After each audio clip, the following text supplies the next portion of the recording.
Hello everybody, it's the Historical Gamer once again, and today we're returning to War in the Pacific, Admirals Edition, our Let's Play series against XTRG. This is a game we've been playing for over a year now by email with XTRG. I do a turn, I pass it to him via email, he does a turn, and we pass him back and forth. XTRG is playing as the Japanese, yours truly is playing as the righteous Allied powers. The Japanese offensive is grinding on. It is February of 1942. We have not yet had a midway. We have barely even sighted Japanese carriers. The last time we sighted them, I think they were in and around Truk or Rabaul, somewhere around there. And then there were some light carriers that we spotted near Timor. We are currently in the process of sort of redeploying some of our forces. I don't like to reveal too much because I'm always a little bit nervous, like what if someone gleans something and shares it with XTRG or something like that. But, whoa, what was that? I heard something explode like it hit a mine, but I didn't get a notice saying what that was. So I'm guessing a Japanese sub maybe hit a mine? It could have been one of our subs, but I'm hoping it's a Japanese sub. Meanwhile, Japanese battleships return to Ambon. If it would have been our sub, though, it would have said, like, you know, SS Tambor strikes a mine.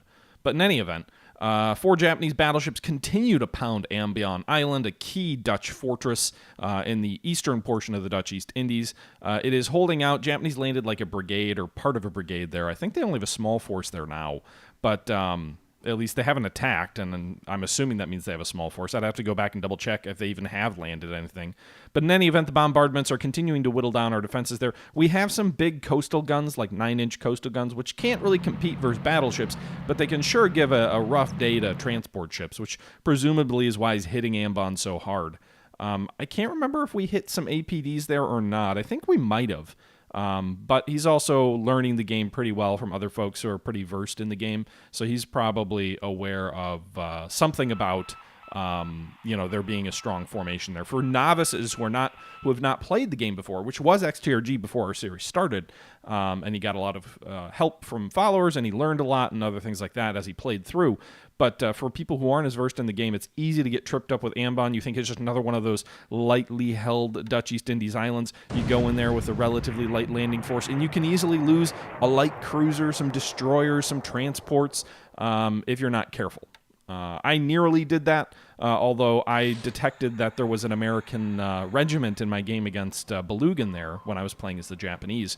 And because my recon had told me there was an American regiment there, I went in real heavy because I needed to overwhelm them because it was a very strong defensive formation. And that's when I realized, oh shit, there's a really good defensive battery here. But I went in so overkill with a full division that it didn't even matter. All right, so our armed merchant, I think that's what AM stands for, or auxiliary something. Looks like it's going to be sunk. He sent 2 destroyers here to engage it, or maybe it was just one engaging it twice, and now a third time here. This ship had engaged some of his anti-submarine patrol boats off the northern Borneo coast. It was based at the Philippines. We were trying to evacuate it out to the Dutch East Indies, but it looks like, given the fact that it engaged his patrol boats that were going after our subs and sort of diverted there and did a little bit of damage to one of them, he became wise to it, and he sent a destroyer and overwhelmed it and sank it. So down goes the AM. Oh yeah, Minesweeper. I think that's what it is. Okay, so we just lost a Minesweeper. No worries, though. It's not a super valuable ship or anything like that. Some recon, some Kingfishers are sighting something. Couldn't tell what that was, but it might have been a submarine northwest of Pearl. Fighter sweeps going on west of Changsha.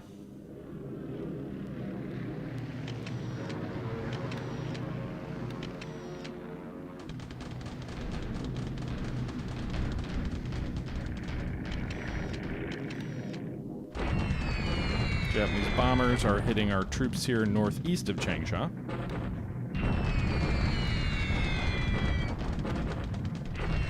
And at Singapore. AM equals Minesweeper in the manual. Thank you very much for that, Alekius. Dive bombers hitting our troops at Bataan. We should probably stop the attacks at Bataan. We've been doing some bombardment attacks. Mainly just to keep them honest there, but to preserve supply. I can't remember if I stopped those or not. Fighter sweeps over Singapore, which is kind of whatever. We're not actually going to be using any fighters up that way.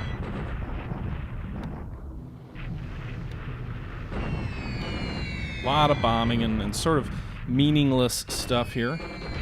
Yeah, Charcoal, I don't believe that there's 4 Japanese ships out there. It's probably a sub. There's no way he's got 4 ships in near the French frigate shoals.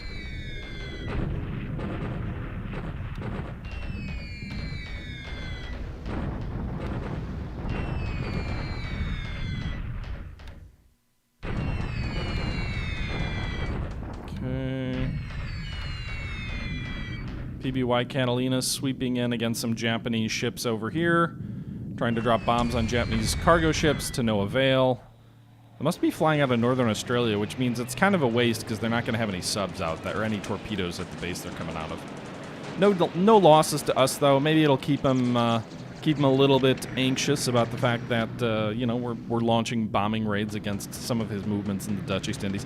It's a symbolic gesture in any event. Remember, there's no way the Japanese would bomb Pearl Harbor. Yes, that's true, but we've had a lot of shipping in and around the French frigate shoals. It seems highly unlikely to me that he would have interposed between us and our fleets out that way without prior intelligence to this turn. Remember, Charcoal, it is wartime. There are no surprises.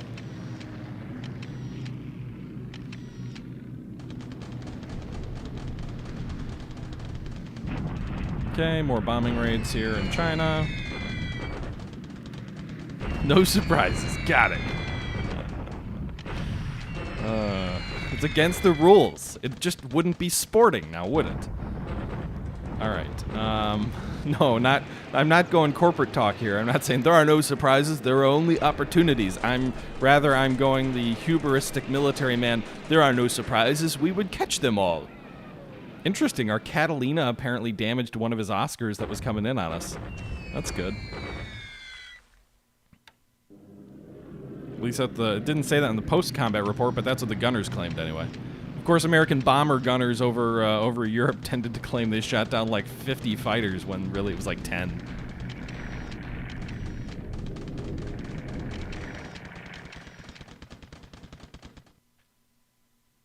Okay.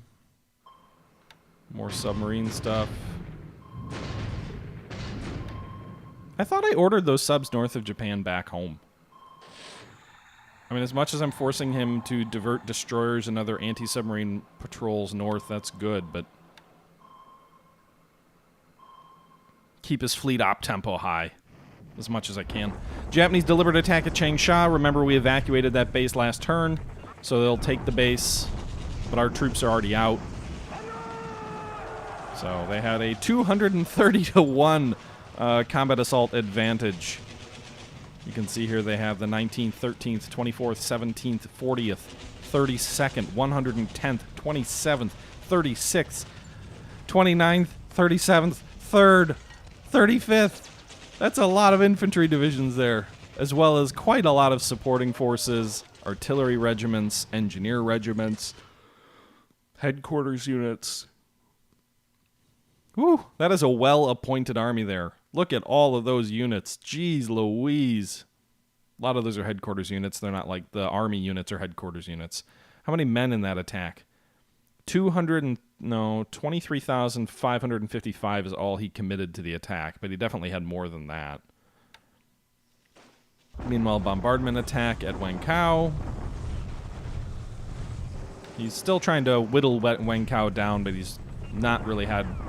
It's been slow going, I guess. I wouldn't say he's had no success. The forces there are definitely weaker, but we've also given him some bloody noses out that way, so... Now all of China knows that we are here. I am using some map mods, Nitrogen, so this is not the stock map. This is some... I don't even know the name of it. The guy kind of just published art files in some Dropbox. A little bit shady, but I don't know the name of it. XTRG does... I believe, link to it or talk about it, but his map mod is slightly different than mine, even though they're from the same place. Alright, bombardment attacks at Kaigan and Mindanao. Allied casualties are 18, Japanese are 14. Our counter battery fire was effective there. Meanwhile, our bombardment at Bataan continues unabated. He doesn't really have much artillery there, so we continue to pound him pretty heavily. Japanese infantry squad destroyed there, 85 casualties inflicted, 8 disabled. Meanwhile, Japanese shock attack east of Koh Pang on the island of Timor. Surprisingly, it did not destroy our forces there. We lost 180 casualties, 16 squads destroyed. He really just lost a little bit of disorganization. His elements of the 4th Infantry Division. One segment of the 4th Infantry Division. They're hanging in there, but really all they're doing is bullet sponging. They're not really shooting back at all. Okay, the other elements of the 4th Infantry Division appear to be at Samarindia on Borneo. And those Dutch elements were driven back west across the river. Presumably the retreat route is toward Banjarmasan, but they're going to have to pass through terrain with no roads. They may completely fall apart and vanish. 1,200 casualties there. Bombardment attack at Ambion. So the attacking force, I was right, there are troops there. It is an element of a brigade, so not a whole brigade, but an element of a brigade. 1,700 troops, 32 guns. Defenders, 3,600 troops, 47 guns. Bombardment attack did nothing there, so the troops still are, I think, strong enough to hold out for a little bit longer. Trincomalee expands fortifications. Various other bases expand fortifications. We'll get our notices of additional ships coming in. By the way, sorry guys if I'm yawning. It's a little bit late. It's been a long week. A lot of working from home in which I find myself working more than I work in the office. But anyway. I think we'll get our reinforcements here, and then the turn will end, and then we'll go back into the save, and we'll see where we're at. All right, and we're back in. So our tankers have reached Pearl and are unloading. I think these are the tankers that are coming up south. We had them based down at, I think it was either Palmyra or Christmas Island. We had like 8 replenishment tankers down there, and I was kind of like, why would I have such valuable targets at a base that I have no air cover at? So I decided to bring them back to Pearl. Sure, minesweepers. I think we've got some cargo ships coming back in from Johnston Island back toward Pearl. Actually, there's a transport ship that took some damage from Japanese subs off Johnston Island. We've got recon aircraft out here flying out of Johnston as well. We've got more planes than crew here for this one, right? Yeah, I need to get 2 pilots. We'll go with reserve. Probably better than we need in that role, but... Alright, so we've got a fair number of patrol craft out here. We've got 14 Catalinas and 8 Fortresses, so 22 patrol aircraft operating on Johnston Island, scanning all of the likes south of Midway, almost all the way to Midway. They can't quite get to Midway. And then sort of west toward the Marshall Islands, although they can't quite get as far as the Marshalls. Some of the aircraft have a search patrol zone, but I think one of them should be random. So their arc. Let's just reset the arc to 0, so it'll just be random. But there's only 2 of those, so that's fine. The bulk of our search radius remains unaffected. All right. Trying to see what else. Like, there wasn't a lot that happened that turn. I think the main stuff that happened really was in China. First off, let's go to the intelligence screen. Air-to-air losses, 9 Japanese planes shot down by flak, 2 op losses, only 1 allied lost that turn. Pretty uneventful turn for all sides involved. He lost 4 Lilies to flak, 2 Sallies to flak, and a Nell to operation losses. Our only loss was a operational loss of a Seagull, a SOC 1 Seagull, which is one of those, like, I think it's a float plane thing that goes off like the back of the cruisers, like the single engine ones. Short-ranged, I think originally was sort of thought of in terms of, what do you call it? I can't remember the name. Spotting. That's what it is. All right, so we're actually going to not move across the river. We're going to cancel move orders for all units here. These guys were moving to this base here at Chikakang, but the problem is we know there's a Japanese para unit there. They've got more than 4 assault value, and if we try and cross the river, we're forced into a shock attack, which is not exactly what we want to do. So what we're actually doing here is we're ordering the rest of our troops over here in the east. With about 1,300 assault value, they're bringing about 5,000 supply with them. They are short of supply, but they are working their way back toward Changsha, and I'm hoping they can get there. There's not a lot of supply in these bases on their way there, but I'm hoping they can get there, and then we can sort of overwhelm the Japanese troops there. Meanwhile, these other troops of ours, they moved about 15 miles. I'm also going to move... Well, these troops have already moved, but somehow they switched into combat formation. I don't know why. So they're already moving. They should all be moving in move formation. If you move in combat, you don't move as fast. So all these troops should be in move. I'm guessing maybe the air attack flipped them over into combat, because if you're basically moving in column, you're much more vulnerable. But in any event, this whole formation here is moving toward Changsha. 4,800 assault value. They're 15 miles in. These other troops here still stationary, about 1,000 assault value at Shaoyang. So we'll have about 6,000 assault value when these guys arrive. Maybe a couple of days, though, unfortunately. Meanwhile, these guys from the north have a bit of a ways to go. How much further do they have to go? Why are these guys in combat? They should be in move, too. They've got 92 miles to go total. They've already moved 23, though, so they've already moved almost a third of their distance. Oh, wait, no, that's the close base. That's not the base I want them to go to. I want them to go all the way west here. So we got 92 miles to go here, so they'll get here in about 3 days. I'm guessing. No. 3 or 4 days. And then they still need to move a further 92 additional... No, wait, it's 120 miles, I think, or is it 46 miles? They got a ways to go, so they're still a ways away. I really need more troops to arrive here. Honestly, it might be better. It looks like these guys are about to go into action here at Tuyan, but it might be better to send them east to Chikikang. I'm not sure. I would also love to get these troops here at Shaoyang to be pulling back to Chikikang now, because that's only, 100 so miles there. But I don't want to abandon this base until these troops arrive first. These guys you'd think would be able to pull supply down this roadway. But it doesn't look like there's much supply coming in that way, because all these units are starting to get low. Although, interesting, the large formation over here is not low at all. These guys are fine on supply. They eat a lot more supply when they're marching, though.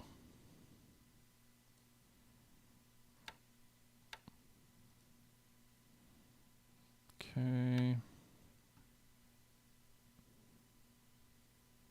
My hope is these guys can drive south, drive these troops out in a turn or two. And I'm not sure if they're crossing the river or not, so we should probably move them into combat mode just in case. It does say river, so that means they're going to shock attack them, which that may not be a great result. 110 shock attack. They have sufficient supply. They do have sufficient supplies. So 110 shock attack against whatever it's at Tuyan. I can't remember what the fortifications there are. They might have even been 3, which is a little bit disconcerting. But I also don't remember how strong his formation is there. We might be able to overwhelm them. Because if we can defeat the troops here, then we can move this corps back east to Chikang, or Chikikang, or whatever it's called, because we've also got the 52nd Corps coming north from this southern position. So, China's a bit of a mess right now.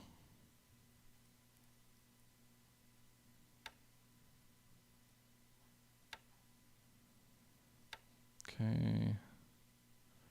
Consolidating our forces in and around Nanyang. We've also got this large formation over here, which is all resting, but is also very low on supply.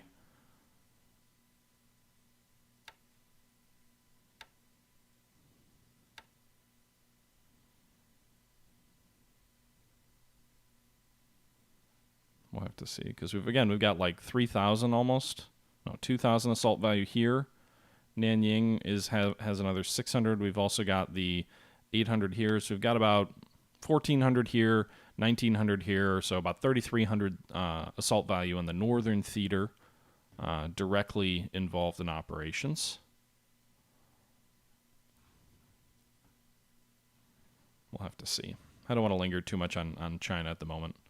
I may think more about it off screen, but Meanwhile, I don't really have a lot else going on in the Burmese theater. We have moved some engineer units to some of these different bases. Actually, I think most of them were already there, but they were still in strategic mode, so they weren't building forts.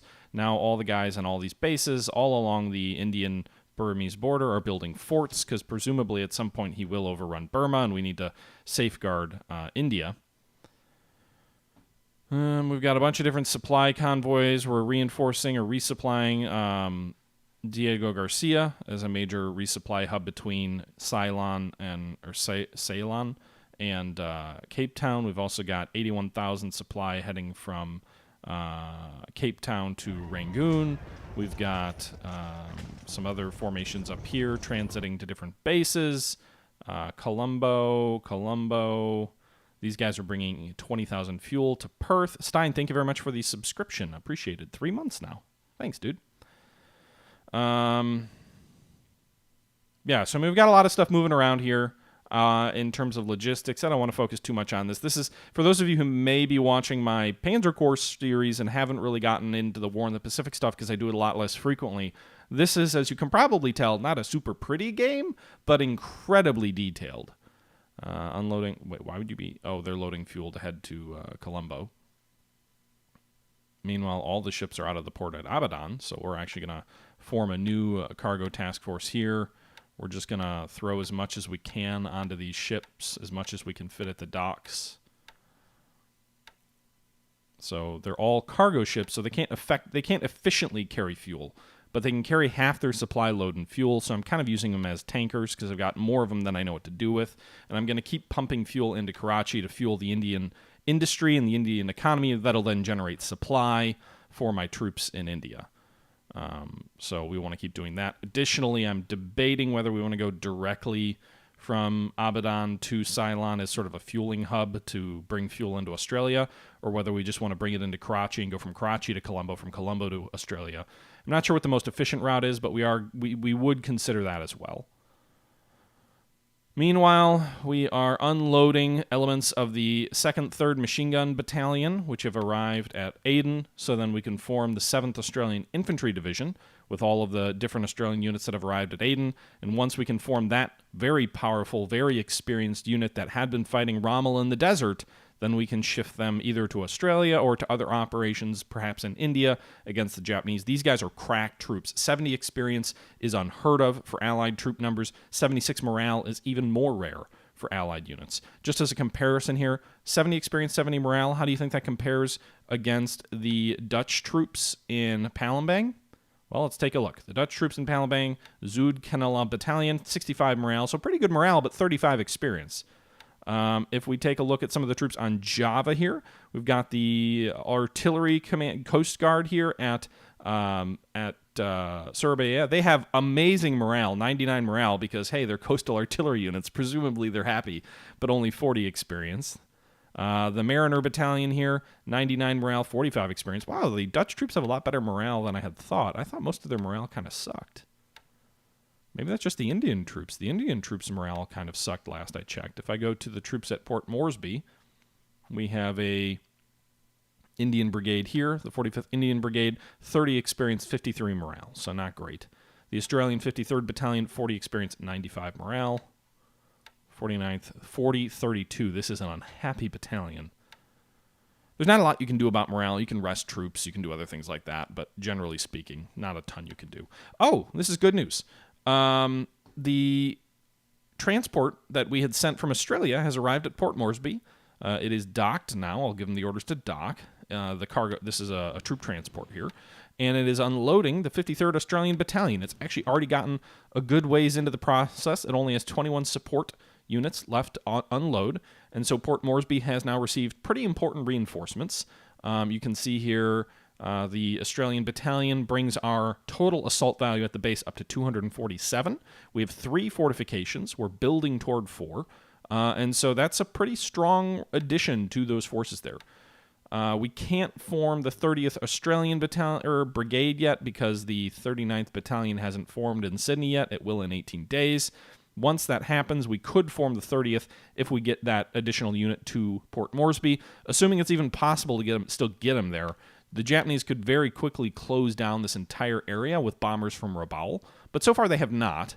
And we do have some air units at Port Moresby, but not really any fighters. We really have very few fighters, excess fighters. We have fighters. We've got hundreds of fighters in the South Pacific, but very few that we can spare. And some of them are about to shift off map with a withdrawal order, some of the fighters in Australia, but not yet. So we're planning for that, but we're not quite to that point. Headed to the Chickamauga battlefield tomorrow with your little bro, Sergeant Twinkie. We'll have a good time at the battlefield. It's a good outdoor, spready out kind of a place in times like these. So yeah, we're 11% of the way to fortification level 4. We have 7,500 supply, which is a fair amount of supply. Not a ton, but a fair amount. We don't have a ton of troops there. We only have 3,000 infantry and about 6,000 support troops, so less than 10,000 men. I think the weekly support level, or maybe it's monthly, is only 1,000, so that's, again, well below the required amount. We'll switch these troops that are landing out of strat into combat mode. Also switch the 45th to combat. And the A Company NG Rifles has arrived at Port Moresby. D Company has also arrived. So I think, is that both those units? There's there's more units marching. C Company is still on their way. The Port Moresby Brigade can also not be formed up until the B Company, which is forming in Australia in 10 days, arrives at Port Moresby. So if you get big efficiency bonuses if you turn units sort of into their intended unit rather than fragments. If we can get them there sneakily, we will, because having an extra brigade and another 10 to 20 firepower would be important. But in any event, 247 assault value, almost to the full strength that I had troops en route. In the next day, we should get an additional 9 assault strength at Port Moresby as one of these other companies arrive, and then we'll have over 250 defensive assault value. Pretty good. Most of these troops have relatively low morale and low experience, so it's not great, like 30s for most of them. So it won't be, a killer force. A smaller Japanese force could certainly overwhelm them, but the forts should help. We don't know what they have coming our way, but we know there are 2 units crossing the mountains. Presumably the Japanese will have rough supply situations, though. Moving other units around. Not a lot else to be said this turn. I think our carriers arrived in Perth, right? Yeah, it looks like the carriers arrived in Perth this turn. The American carriers, that is. You can see they have some system damage. They just crossed all the way over the ocean from Pearl Harbor. So we're going to go ahead and let them rest, I think. It looks like it's going to take... Oh, I can't dock them because their formation's too big. But what I can do is I can transfer ships who have system damage into the port to repair, rather than disbanding the entire task force, which would force me to get rid of their commander, which costs political points. So what I can do here is the destroyers got it the worst. Kind of transfer some of these ships into the port, and then they can work on repairing themselves once they're out of the task force. So we'll leave the only 2 unaffected ships, the Muston and the Bagley, 2 destroyers here. They switch to surface combat. Oh no, they lose the task force commander because I moved the carriers out. Well, shit. Tankers are unloading some fuel there. We have over 180,000 fuel, and that's after completely topping up all those carriers. We also have the British carriers here. We've got the Enterprise, the American carrier. That's going to take 5 days to repair. We've got the Lexington, which will take 7 days. Gosh, 7 days for 3 systems value? The Indomitable will be done tomorrow. We've got a fair number of cruisers that are relatively badly damaged. Do we have any ships in the port? The repair capacity at this port is only 3,000 tons. The Adelaide is pierside, and it'll be done in 8 days. The Horbit... Can we put it into the shipyard? Or is it too... No, it's too big. I'll have to see what to do with some of these ships. Like the Cape Town and the Exeter, they may need to go to Cape Town for repairs, because they're pretty badly damaged. But the systems damage can be done while they're in port here. So they are making progress, but probably need to pull the Exeter out, which took, I think, a torpedo. Probably need to pull the Cape Town out as well. The Glasgow, meanwhile, I think just underwent a refit for radars and things like that, and that'll be completely better in a few days, or 30 days. A plan for the carriers, it's not just to keep them out of range. I don't know yet, though. My plan is to be somewhat opportunistic. So Perth is very remote in some sense, but it's also ideally placed. And what I mean by that is, if we detect his carriers in the Dutch East Indies, our carriers will be safe in Perth, because it's far too remote for him to venture his own carriers south to. On the flip side, if we detect his carriers in the Central Pacific, maybe they make a raid out toward Palmyra Island or Christmas Island. If we see him all the way out here, then I could, sneak my carriers up into the Dutch East Indies and perhaps interdict some of his invasions that are going on in and around Java. We do have to be careful because he does have a substantial air force, I think more than 18 bombers. I think we saw like 30 or so bombers out of Kopang and some fighters out of Kopang. He also likely will base some air units out of Maskar, Kendari, Belak-Papan. But all of those units will be like 10 or so hexes back from any of the actual objectives they'll be landing on. There are no good air bases on Flores, on Sumba, on Denspur, on Bima. There's nothing good on this section here. So in his move on Java, he's going to have to rely on air bases on Celebes and on air bases on Timor. And I could easily sneak the fleet carriers west out of range of Timor, have them wait near Christmas Island, and then if we see a large landing force coming in and around, we can pounce on it. Or if he lands before we're ready, while we're still refitting at Perth, we can still race north and presumably hit supply units or follow-up units, or even just bombard his infantry troops as they attempt to move throughout Java when, largely out of range or at extreme range for his support craft. So that's the idea. The idea is if he brings his fleet carriers to Java, we'll lay low and maybe even swing around to the Australian east coast as he's using those carriers there to take advantage of opportunities in and around New Caledonia and the Solomons. If we see his carriers somewhere else, then we can use our carriers to disrupt the Dutch East Indies operations. I don't think he's yet ready to land on Java. He seems to sort of be methodically moving up these islands here to sort of prepare for Java. So I think I've got 3 or 4 days before I actually have to leave Perth. And that's what I'm using the moment to sort of get our systems damage under control for those carriers before we move it forward. However, I could be wrong, and he could land in 3 or 4 days, and I may have my carriers out of position, and nothing may come of this. But that's just sort of my thinking. I really don't want to risk the carriers until I have a better sense of where his carriers are, and so that's why they're currently at Perth. That's also why I very much got cold feet with my battleships. So if you remember, my battleships were going to go bombard Midway. They were detected 3 days ago near Lasine Island by enemy patrol craft. It was like, okay, whatever. They'll get into Midway and then get back before he has any opportunity to do anything. Then the next turn they were here, and they were supposed to be bombarding Midway. 2 turns under detection, still, okay, I can race in, I can bombard, and I can be on my way, and sort of after 4 or 5 days be out of range. My thought process, however, was if his carriers were out at Kwajalein, if he immediately formed up upon seeing what he thought were battleships or a large formation headed to Midway, if his fleet was near Kwajalein or any Weetalk, or maybe even Truk, if he formed those up and he sped those carriers east as fast as he could, after about 4 or 5 days, they would be in striking distance for any formation returning from Midway. So I really had to get into Midway and out in 3 days. The third day, they were sitting there, detected, and they didn't move. They just sat here off Midway Island. They apparently were replenishing fuel for the dash into Midway while staying under detection. So rather than give him an extra day with which to race in and interdict me, and I don't know that he's doing this, but it was just my thought, is that if his carriers are at Kwajalein, if his carriers are at Truk, 4 days before you even start heading back to Pearl Harbor is a lot. Also, I wouldn't want to flank speed him all the way from Midway all the way home. So again, you'd be talking about 3 days before detection, or 4 days before detection and bombardment, another 2 to 3 days to get back. You'd be talking 7 to 8 days where he knew what was in this area to react. That's a lot of time.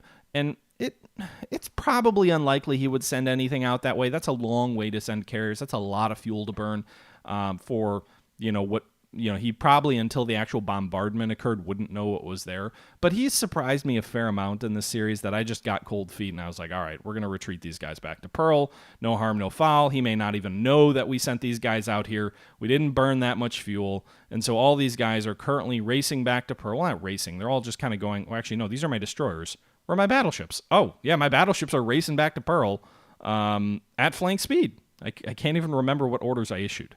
But they've taken a little bit of system damage a couple of days at flank, but barely any because I ordered them to be flank 3 days ago, or 2 days ago, and they just sat there for 2 days. So I ordered them to return because I'm a coward. So yeah, they're still at sea. They're near the French frigate shoals. They may get back to Pearl today. They may not. They're not moving fast enough for my take. Like, in my mind, these guys, they could be back to Pearl. Let's see. 1, 2, 3, 4. 1, 2, 3, 4. They won't be back, but they'll probably be too close for him to strike at. Thanks, Tortuga. I was watching XTRG stream, and you'll never believe. Yeah. Well, I haven't sacked Admiral Kimmel yet either, so, I could be a coward, Charcoal. No, the battleships are slow, but anyway. They should be back to relative safety next turn. That's my hope, anyway. Okay, so I don't have a lot else to show. Singapore, he's got a bunch of units there. We haven't somehow spotted troops, even though we know there's a bunch of units there. Our troops are just kind of hunkered down in their bunkers, getting blasted to smithereens, hopefully drinking some good scotch. The American troops at Bataan still have over 30,000 supplies. Japanese haven't made any serious effort to go after them or anything like that. We've continued to bombard his troops, but it doesn't seem to have really caused any lasting pivot in his strategy, so I think we'll turn the bombardments off. We've only been bombarding with our artillery units, so that's not too bad. We're not eating that much supply, but it could be. I could be more efficient with my supply. I'm not really accomplishing anything with bombarding his troops.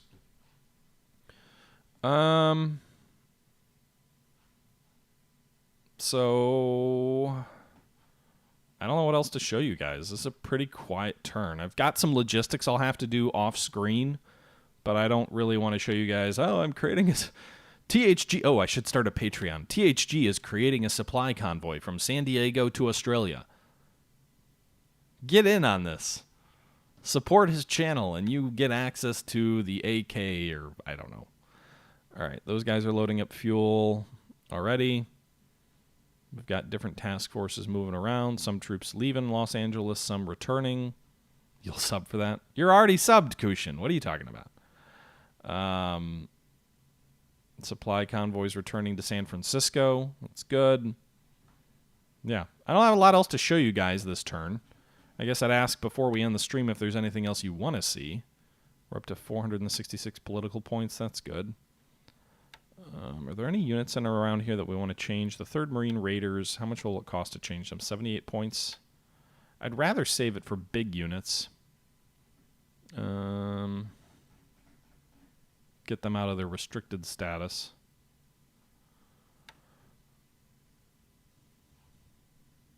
I think there's some big regiments somewhere.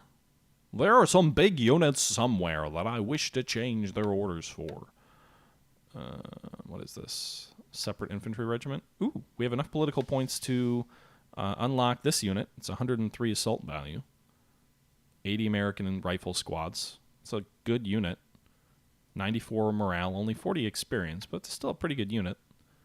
The 138th SEP, we've also got the 159th Motorized Regiment, an armored regiment, 91 infantry squads, 115 assault value. We've got enough points for that, too, so we could do one or the other.